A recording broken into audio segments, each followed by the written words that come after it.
అందరికీ నమస్కారం. ఇప్పుడే హాస్పిటల్ ఐసీయూలో ఉన్న శ్రీతేజ్ ఐసీయూలో చూసి బయటికి వస్తున్నాను. డాక్టర్స్ అందరితోటి నేను మాట్లాడాను. అబ్బాయి రోజు రోజుకి రికవర్ అవుతున్నారు. లాస్ట్ 14 డేస్లోనూ పర్టికులర్ లాస్ట్ 10 డేస్లో రికవరీ కనపడుతుంది. బట్ చాలా టైం పట్టొచ్చు అని కూడా చెప్పారు. ఇలాగా ఆ అబ్బాయి కోలుకోవడానికి ఏమైనా చేయడానికి మేము సిద్ధంగా ఉన్నాము. అది కాకుండా ప్రభుత్వం కూడా వచ్చి మేము దీన్ని తీసుకుంటాము, ఈ అబ్బాయిని సంపూర్ణ ఆరోగ్యంతో చూడడానికి ప్రభుత్వం కూడా ముందు రావడం చాలా అభినందనీయం. చాలామంది అభిమానులు కానీ, బంధువులు కానీ, మిత్రులు కానీ అల్లు అర్జున్ ఎందుకు హాస్పిటల్కి వెళ్ళలేదు అని అడుగుతున్నారు. దానికి కారణం చెప్తాను.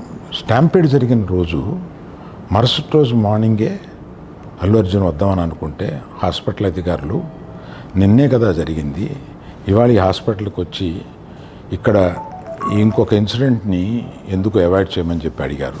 కరెక్టే కదా అనిపించింది. రాలేకపోయారు. ఆ రోజునే కేసు పడింది. ఆ కేసులో పడిన తర్వాత మన legal team headed by Niranjan garu strongly advised Bunny should not go to the hospital at all or meet the parents ఇట్లా అని చెప్పి గట్టిగా చెప్పారు. ఆ తర్వాత మేము రావడానికి అనేక నిబంధనలు, మళ్ళీ నేను ప్రభుత్వాన్ని పర్మిషన్ అడిగాను. నేనన్నా కనీసం వెళ్ళి చూస్తే బాగుంటుంది అని. ఎందుకంటే ఓ రోజు బన్నీ బాధపడుతూ నేను చూడలేకపోయాను, నువ్వన్నా వెళ్ళి చూసిరా డాడీ అని అడిగాడు.